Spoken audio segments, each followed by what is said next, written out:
Bismillah, assalamualaikum warahmatullahi wabarakatuh. Waalaikumsalam warahmatullahi wabarakatuh. Alhamdulillahilladzi hadana lihadza wa ma kunna linahtadiya laula an hadanallah.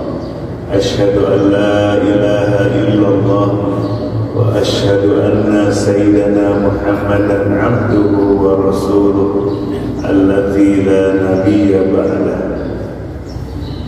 Allahumma salli wa sallim wa barik ala sayyidina wa maulana Muhammad al-fatihi lima ughliqa wal khatimi lima sabaqa nasiril haqqi bil haqq wal hadi ila siratikal mustaqim wa ala alihi wa sahbihi haqqa qadrihi wa miqdarihi al-azim. Amma ba'd. Alhamdulillah, mari sama-sama kita memuji dan bersyukur kehadirat Allah Subhanahu wa taala atas segala bimbingannya, hidayah, petunjuk dan taufiknya, kekuatan untuk mengikuti petunjuk. Alhamdulillah, kita sudah di hari yang kedua di bulan Syawal. Mari kita manfaatkan kesempatan yang Allah masih berikan kepada kita. Sebab kesempatan itu kalau sudah hilang, kalau sudah berlalu, baru terasa mahalnya, terasa mahal. Nah, saudara-saudara kita yang telah mendahului kita, ada yang bahagia, ada yang menderita, tergantung dulu ketika itu. Coba melihat Pak Maskur,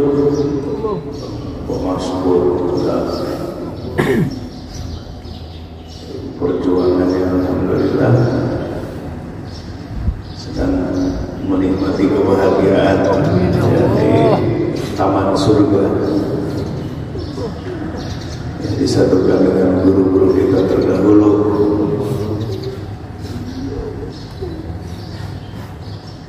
Karena amal, bahkan menjelaskan pada pagi hari ini tentang amal kita, di mana Al-Quran menyebutkan wa al-laisa lil insan illa ma sa'a wa an, dan sesungguhnya laisa tidak lil insan bagi manusia illa kecuali ma apa-apa sa'a yang ia usahakan. Jadi manusia hanya mendapatkan apa yang diusahakannya. Ini maksudnya keterangan ini bersifat umum, bersifat umum sekali. Insan, manusia, artinya umum dan bersifat pokok. Umum dan bersifat pokok. Jadi apa yang akan kita dapatkan nanti setelah kehidupan dunia ini, apa yang telah kita lakukan. Sekilas seolah-olah tidak ada di luar usaha kita mendapatkannya. Contoh misalnya orang berbuat kebaikan, membacakan Fatihah buat yang sudah meninggal dunia, seolah-olah dalam ayat itu tidak dibenarkan, karena ayat itu masih bersifat umum dan pokoknya memang begitu. Kita menerima apa yang kita lakukan. Akan tetapi ketika melihat ayat-ayat yang lain, apalagi dengan hadis-hadis Rasulullah SAW, ada yang disebut dengan tambahan, ada yang disebut dengan bonus, seperti dalam kehidupan umat manusia. Ada gaji pokok, ada tunjangan, ada apa lagi di PNS, gaji 13 segala macam. Apalagi ternyata bisa lebih besar daripada pokoknya. Gambarannya seperti itu. Allah memberikan pahala. Inti dari ayat itu adalah, nah, termasuk keimanan kita itu tidak akan disia-siakan, sesuatu yang pokok. Contoh Nabi Ibrahim alaihissalam dakwah kepada ayahnya Azar. Azar menolak, mentah-mentah sampai meninggal. Maka Nabi Ibrahim dilarang untuk memohonkan ampun bagi Azar. Kenapa? Iman itu pokok. Karena yang pokok nggak ada, nggak bisa. Jadi perhatikan, iman itu pokok. Semua amal hidup kepada iman. Sehingga ketika yang pokok nggak ada, bisa nempel banget. Jadi doa dari anak, doa dari siapa, bantuan dari siapapun jadi nggak ada. Karena yang pokoknya nggak ada. Nah, doa dari orang lain itu ibarat ada bonus dari orang lain, ada tambahan-tambahan. Tapi kalau yang pokoknya imannya tidak ada, maka tidak bisa nempel, tidak bisa ngikutin bonus, tunjangan bulan 13 gaji 13 tidak berlaku. Gaji ke-13 berlaku itu kalau PNS. Nah, PNS itu pokoknya. Kalau non PNS ya rayanya. Dalam agama iman itu pokok. Nggak ada iman udah nggak bisa yang lain. Makanya terjadi perselisihan ini. Apakah orang tua Nabi di surga, di neraka? Syekh Ibnu Taimiyah dan yang ngikutinya, orang tua Nabi itu di neraka. Ada satu hadis yang menunjukkan itu. Padahal hadis itu jangan dilihat hanya sanadnya saja yang sahih, lihat matannya.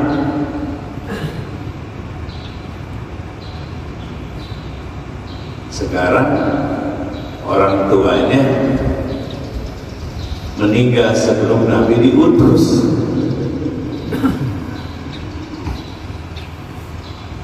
Di mana banyak Al-Quran yang menyebutkan wa ma kana Allahu mu'adzibahum hatta nab'asa rasulah.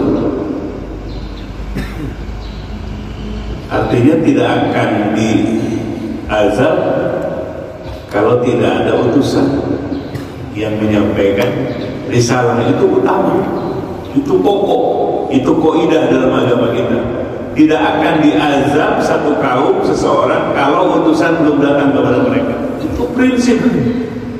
Nah, sekarang orang tua Nabi, Nabinya aja belum diutus, mereka berdua sudah meninggal. Ya ahli surga. Apalagi tidak tercatat menyembah berhala, tidak tercatat berbuat zina. Dalam hadis-hadis yang lain, turunan ke atas Nabi itu dijaga oleh Allah dari perbuatan zina. Nah, maka dalam Al-Quran kita diajarkan berdoa, walladzina ja'u min ba'dihim qalu rabbana ighfir lana wa li ikhwanina alladzina sabaquna bil iman wa la taj'al fi qulubina ghillan lil ladzina amanu rabbana innaka ra'ufur rahim.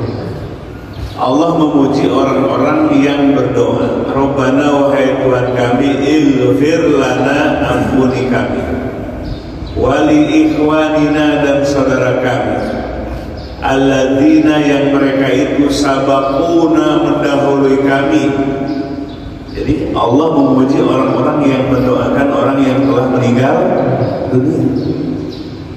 Catatannya bil iman, yang telah meninggal dunia itu bil iman, ada hubungan saudara seiman.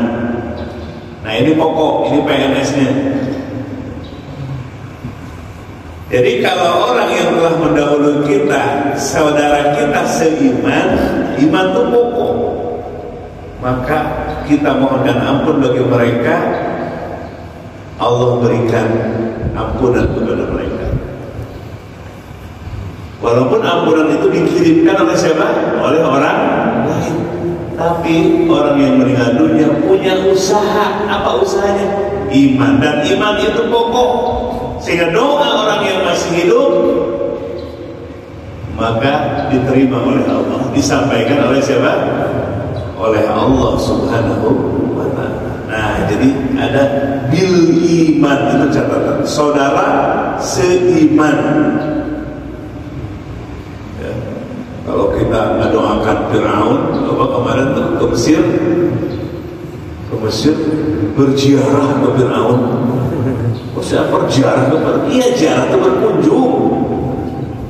Ada muminya banyak itu, termasuk yang Ramses II itu, yang Firaun yang berhadapan dengan Nabi Musa yang ditenggelamkan di Laut Merah, kemudian oleh Allah diselamatkan lagi badannya supaya menjadi ayat bagi sepanjang kehidupan manusia.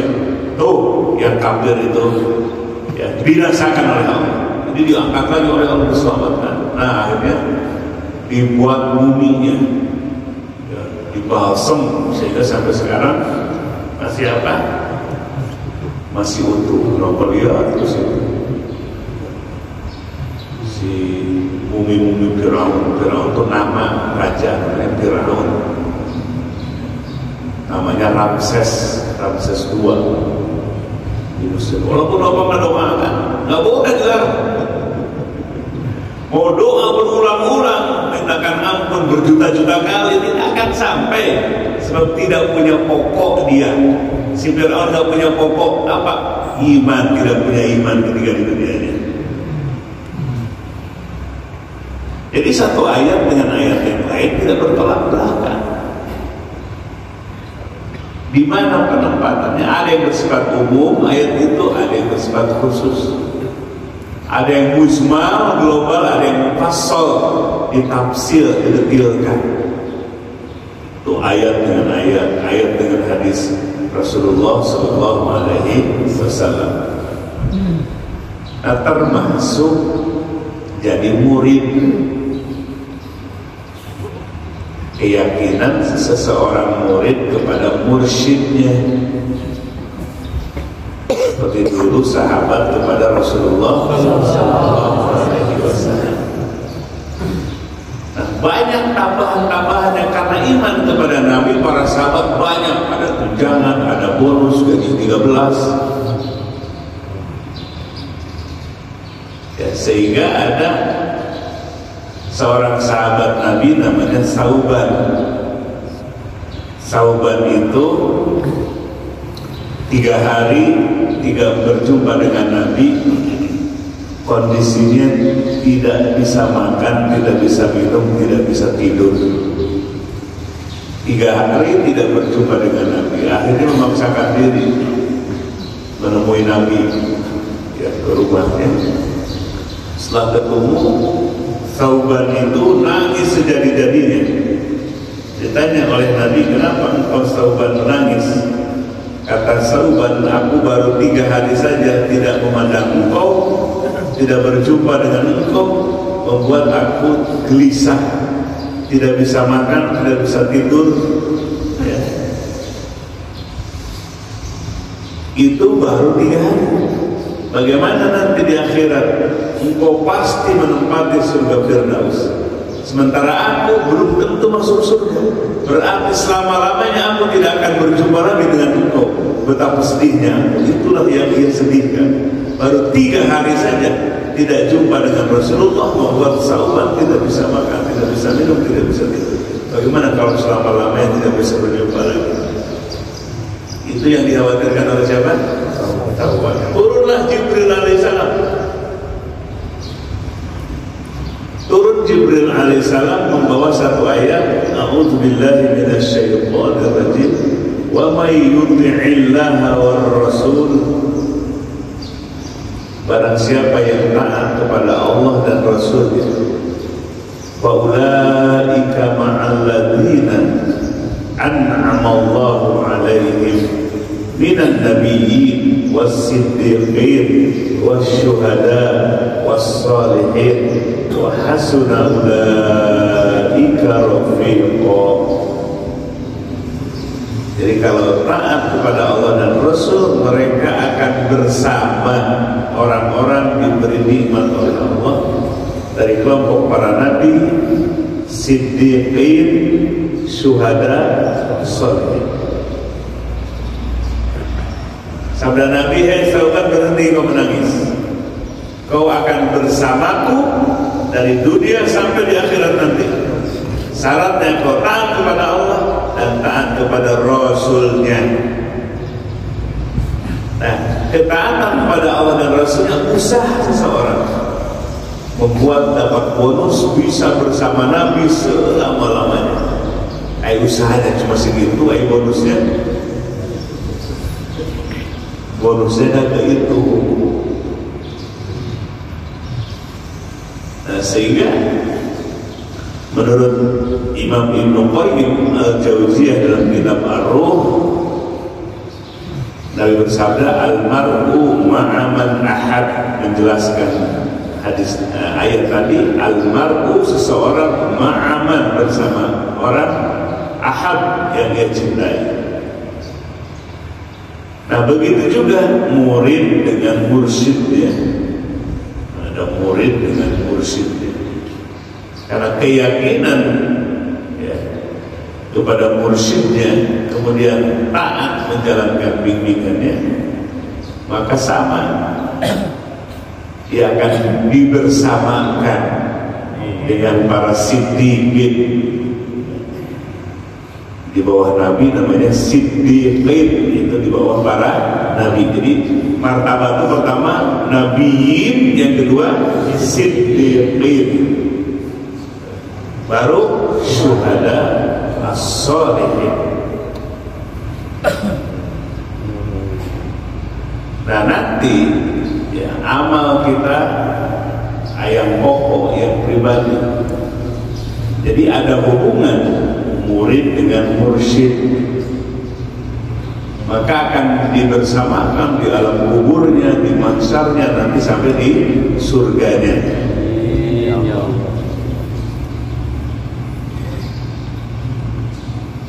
Seperti apa gambarannya?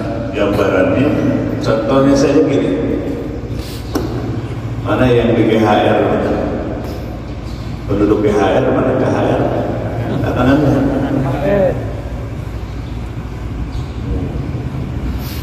Ada yang di GHR-nya bersubsidi. Wah, bersubsidi. Ada yang komersial. Komersial.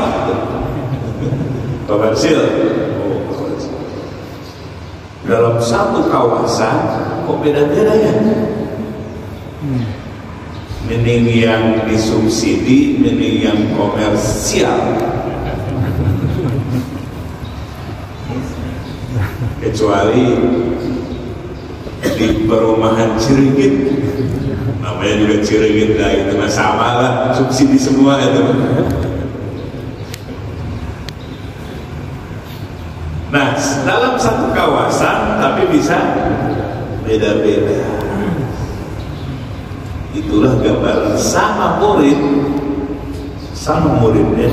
tapi ada beda, tapi fasilitasnya banyak. Sama dalam satu kawasan, menghuni dalam satu kawasan, tapi fasilitasnya tergantung pribadi-pribadinya. Satu kawasan itulah bonus karena percaya kepada mursyid.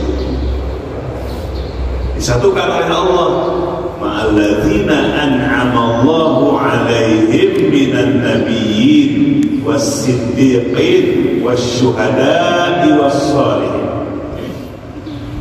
Oleh Allah dibersamakan dalam satu kawasan nanti. Tapi dalam satu kawasan itu ada fasilitas-fasilitas khusus. Jadi jangan sekali murid aja.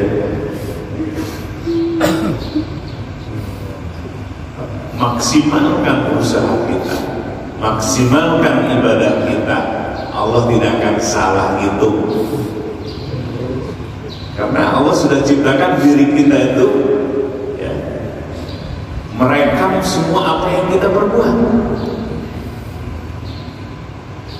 Kemudian disimpan dalam kotak hitam namanya tulang ekor. Jadi terekam dalam tulang ekor, walaupun tubuh manusia hancur sehancur-hancurnya, tapi ada yang disisakan namanya tulang ekor. Nah, amalan manusia baik dan buruk tersimpan, terekam di dalam tulang ekor manusia. Kita duduk di pagi hari ini, ada yang tidur di pagi hari ini, nggak akan salah. Karena ibadah kita itu lillah mukhlishina lahuddin, karena Allah. Kalau karena manusia ya tidak akan dapat pahala, hanya pahala dunia saja. Kalau ingin terekam menjadi amal akhirat, bekal kita nanti di akhirat, mukhlishina lahuddin, ibadah itu karena Engkau ya Allah. Aku melangkah ke sini karena Engkau ya Allah. Tercatat semua, tercatat, tidak ada yang terlewat. Wa ma yalfidhu min qawlin illa ladaihi raqibun 'atid. Tidak ada satu kata yang meluncur dari lisan kita, satu kata illa kecuali tercatat oleh malaikat raqib kalau satu kata itu baik, tercatat malaikat atid kalau satu kata itu buruk dan jahat. Ini harus diingat, dua malaikat ini yang terus mengawasi dan mencatat. Kalau kita malas, ingat ya, amal kita tidak akan dicatat, amal soleh oleh malaikat raqib. La ilaha illallah Muhammadur Rasulullah fi kulli amalin wa nafsin wa wasi'ahu ilmullah. Ini ya sangat penting sekali. Jadi yang pokok, yang utama diri kita sendiri. Bahkan dari yang pokok, yang utama itu nanti akan hidup. Kalau di dunianya kita sering mendoakan orang lain, berbuah nanti ketika kita meninggal banyak orang yang mendoakan kita. Yang jadi guru-guru, mana guru-guru angkat tangannya? Mu'alliman, angkat. Ya, kalian mengajar di kelas, mengajar di madrasah, satu kata, dua kata, kok ikhlas dalam menyampaikan ilmu, itu menjadi anak-anak kita nanti. Wa waladun sholihin itu bukan anak nasab saja, bukan anak biologi saja, yang akan mendoakan kita setelah kita di alam kubur. Wa waladun yang dimaksud adalah anak-anak didik kita. Ustaz Jalal banyak anak didiknya, banyak. Ngumpul mereka menyampaikan ilmu lagi, mereka mengamalkan ilmunya, menyampaikan kepada orang lain, terus menyambung. Yang ini ngajar ikhlas, diajarkan lagi, diajarkan sampai hari kiamat, sampai hari kiamat, ila yaumil qiyamah, sampai hari kiamat. Wala yunqasu min zalikal ujur, tidak akan dikurangi sedikit pun oleh Allah. hebatnya Allah Subhanahu wa Ta'ala membuat bonus, namanya itu bonus. Beramalnya cuma satu kali, tapi berakibat sampai hari kiamat. Itulah makna man sanna sunnatan hasanatan falahu ajruha wa ajru man amila biha ba'dahu wa la yunqasu min zalikal ujuri syai'un ila yaumil qiyamah. Barang siapa yang merontakkan satu kebaikan di dalam agama kita, maka baginya pahala dan pahala orang yang mengikutinya sampai hari kiamat, dan tidak akan dikurangi sedikit pun oleh Allah Subhanahu wa Ta'ala. La ilaha illallah Muhammadur Rasulullah fi kulli lamhatin wa nafsin adada ma wasi'ahu. Ada sebagian masyarakat kalau sholat nggak mau, tapi kalau di tahlilan mau. Jadi ada sebagian masyarakat kita sholat nggak mau, tapi kalau sudah mati ingin di tahlilan. Makanya yang pokok itu dulu, dirinya dulu yang pokok, baru nanti amalan orang lain yang memberikan kebaikan kepada kita. Maka dalam syariat Islam ada salat jenazah, bahkan ada yang gaib jenazahnya sah disalatkan. Artinya berarti amalan orang lain disampaikan, ihda'ul thawab, menyampaikan pahala kepada orang lain. Salat jenazah apa maksudnya? Pahala sholat jenazah kita supaya disampaikan kepada siapa? Kepada yang kita sholatkan. Hingga yang gaib yang tidak ada jenazah dari hadapan kita. Seperti Nabi dulu ketika mendapatkan berita Raja Najasyi, Raja Habasyah. Raja Habasyah itu sebelum Nabi hijrah, Nabi mengutus beberapa sahabat yang dipimpin oleh Ja'far bin Abi Thalib, supaya karena kota Mekah tidak aman, sahabat-sahabat Nabi yang lemah-lemah disiksa. Maka Nabi memerintahkan kepada Ja'far bin Abi Thalib dan sahabat yang lain, hijrah ke mana? Habasyah. Di sana ada Malik, ada raja beragama Kristen yang baik. Datang ke sana, kemudian disampaikan ayat-ayat Allah. Raja Habasyah meneteskan air mata.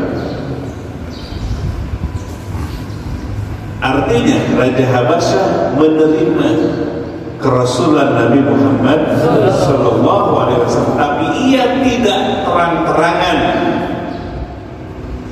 tidak terang-terangan menyampaikan keimanannya, ketundukannya di hadapan kaumnya. Dengan meneteskan air mata dia iman bahwa Nabi Muhammad utusan Allah. Tersiar ke Madinah, Raja Habasyah wafat. Maka Nabi mensalatkan salat gaib. Kenapa salat gaib? Sebab hakikatnya dia muslim. Nah, di sini jangan kita mengkafir-kafirkan apalagi yang sudah sholat. Oh, kami nggak mengkafirkan umat Islam, tapi mengkafirkan yang tawasul. Di sana juga tuh. Kami nggak mengkafir-kafirkan umat Islam, tapi mengkafirkan orang yang tawasul, membidahkan orang yang kunut. Kan sama efeknya kepada orang yang melakukannya. Kita menghalalkan khamar, mengharamkan khamar. Berarti yang minum khamar kena nggak di situ? Kan? Dia melakukan hak. Ini maksudnya harus berhati-hati, mengkafirkan, mensyirikkan, membid'ahkan. Ini yang jadi catatan Berarti hakikatnya dia sesungguhnya dia membid'ahkan orang yang melakukan itu, karena menghukumi dengan hukuman bid'ah atau syirik. Jadi Raja Najasyi tersiar wafat ke telinga Nabi SAW. Nabi memerintahkan para sahabat supaya sholat gaib, gaib bagi Raja Habasyah. Jadi yang secara kelihatan tidak beriman, padahal dia beriman. Termasuk paman Abu Thalib. Paman Abu Thalib bagi orang yang melihat hadis hanya zohirnya saja, ahli neraka. Ahli neraka melihat nas dalil dari zohirnya saja. Kalau dilihat paman Abu Thalib itu, dia menyembunyikan keimanannya seperti Raja Habasyah. Kalau dilihat, kenapa? Sebab ini konflik besar Nabi itu. Nabi itu keluarga bangsawan. Keluarga bangsawan dari Quraisy, suku yang paling mulia, suku yang paling tinggi di Arab. Yang memusuhinya bukan orang lain, keluarganya sendiri, paman-pamannya sendiri. Abu Lahab pamannya, Abu Sufyan, ya. Semua dari keluarga Nabi. Yang jadi provokator, yang membangkitkan permusuhan itu bukan orang lain, saudaranya sendiri. Maka paman Abu Thalib itu berposisi bagaimana supaya bisa menengahi. Kalau paman Abu Thalib terang-terangan masuk Islam, maka kira-kira dipercaya gak sama Abu Lahab? Dipercaya gak sama Abu Sufyan? Tidak akan dipercaya. Oh, itu balad Nabi, balad Muhammad. Jadi konfliknya konflik besar ini, yang melibatkan di dalamnya keluarga besar. Maka paman Abu Thalib itu sebetulnya iman, tapi disembunyikan keimanannya, karena sebagai mediator. Sehingga sepanjang paman Abu Thalib masih hidup, maka kafirin dan musyrikin tidak pernah berani untuk membunuh Nabi, mengusir Nabi, dan memenjarakan Nabi. Tidak berani. Hanya zolim, hanya zolim aja. Tapi tidak berani sampai ultimatum bunuh Nabi Muhammad, atau penjarakan, atau dibuang, ya, diasingkan. Kenapa? Melihat Abu Thalib. Kalau Abu Thalib seperti paman Nabi yang beriman, ada Abbas, ada Hamzah, tentu tidak akan didengar oleh kafirin dan musyrik.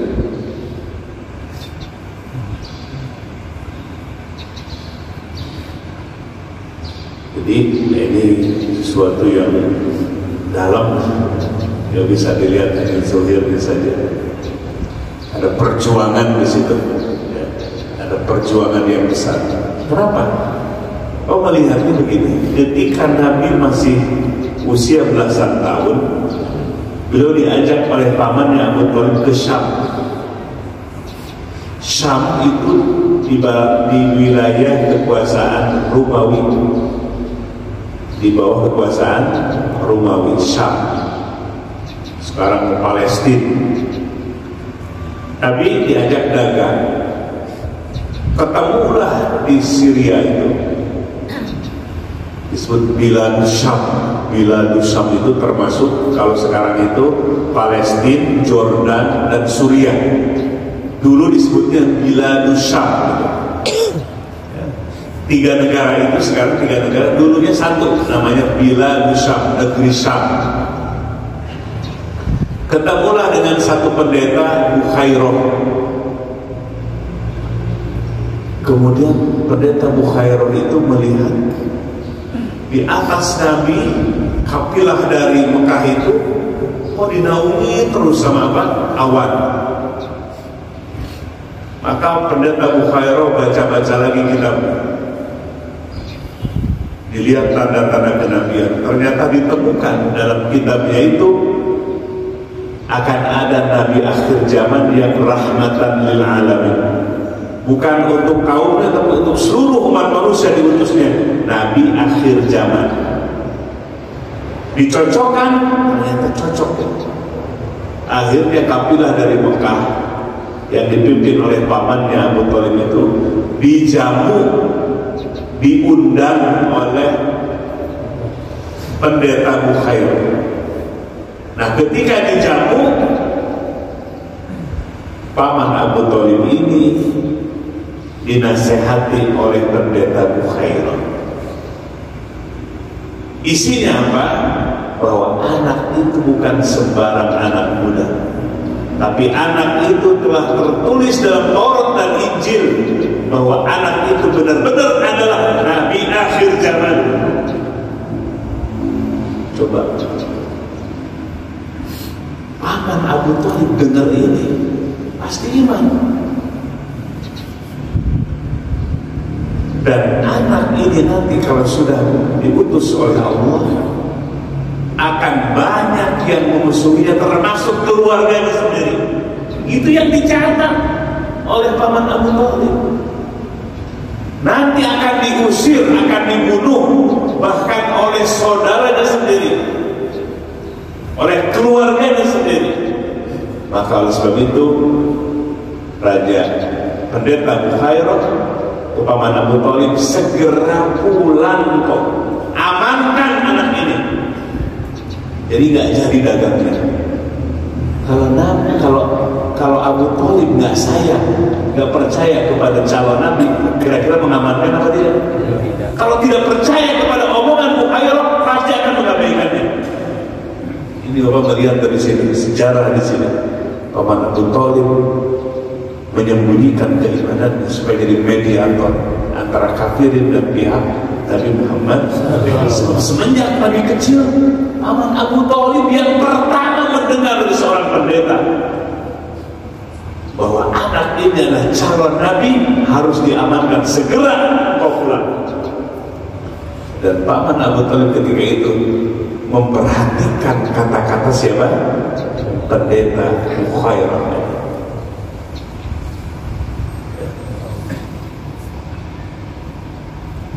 Nah, ini sesuatu yang kita nggak boleh menghukumi. Lebih baiklah tawakuf aja.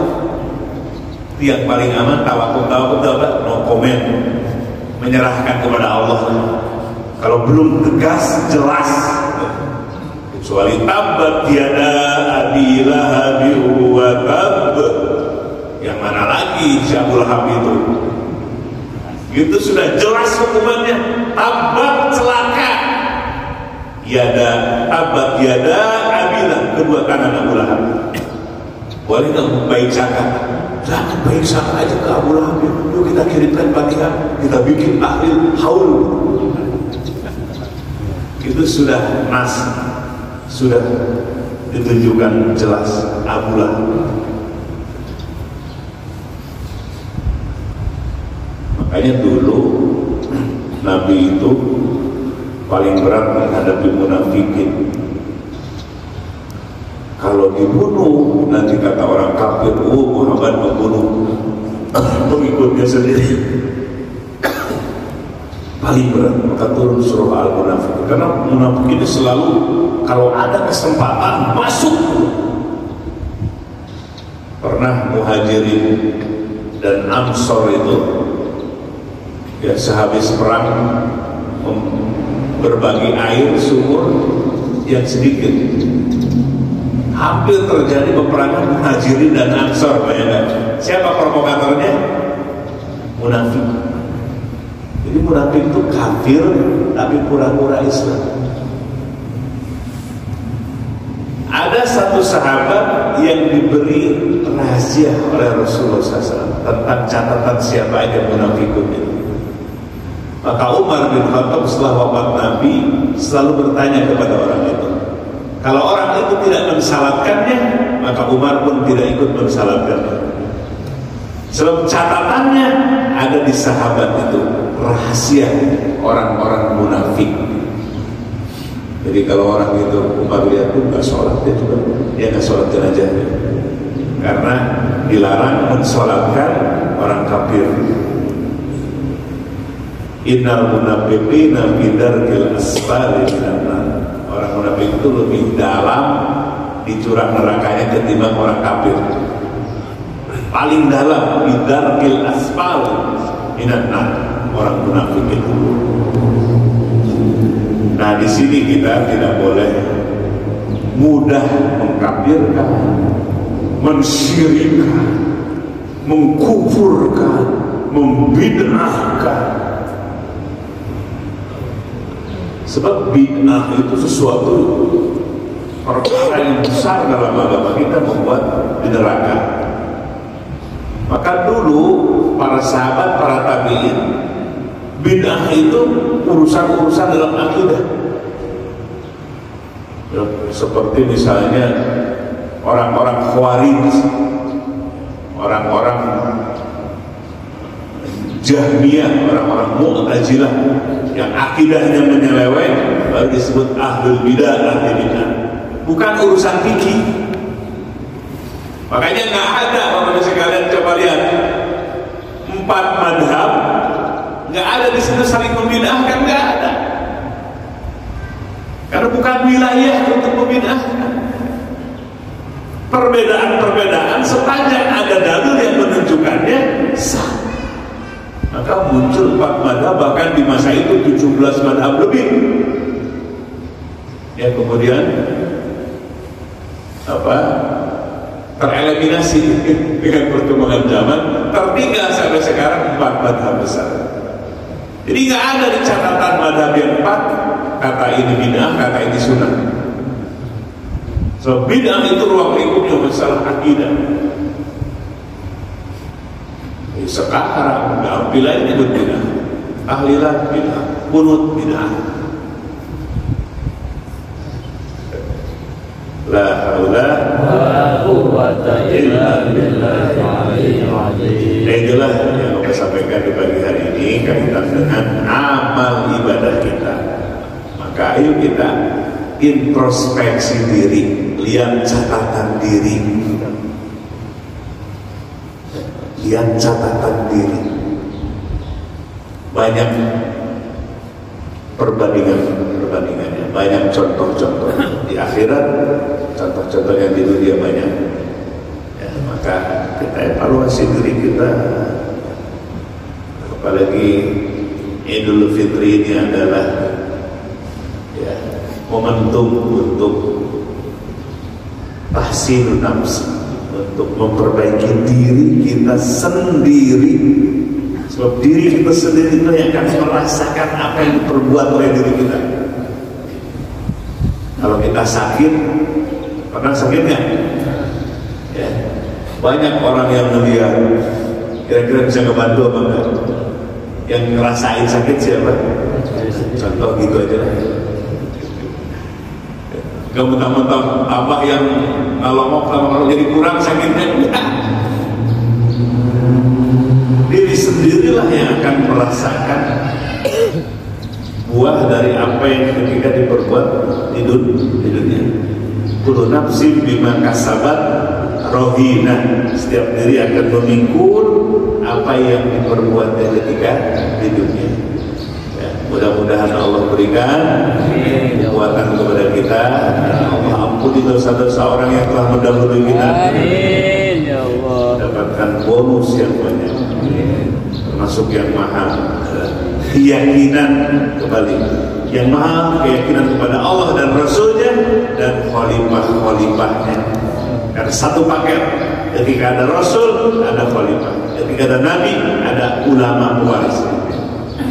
Bagian dari keyakinan, bagian dari akidah Islamiyah. Allahumma salli ala sayyidina Muhammadin nabiyil ummi wa ala alihi wa sahbihi wa sallam. اللهم اغفر للمسلمين والمسلمات والمؤمنين والمؤمنات الأحياء منهم والأموات ويا قاضي الحاجات اللهم اجعلنا هادين مهديين غير الضالين ولا مضلين بر رحيم جواد كريم اللهم افتح علينا فتوح الأنبياء والأولياء بجودك وكرامك يا أرحم الراحمين وصلى الله على سيدنا محمد وعلى آله وصحبه وسلم والحمد لله رب العالمين. الفاتحة.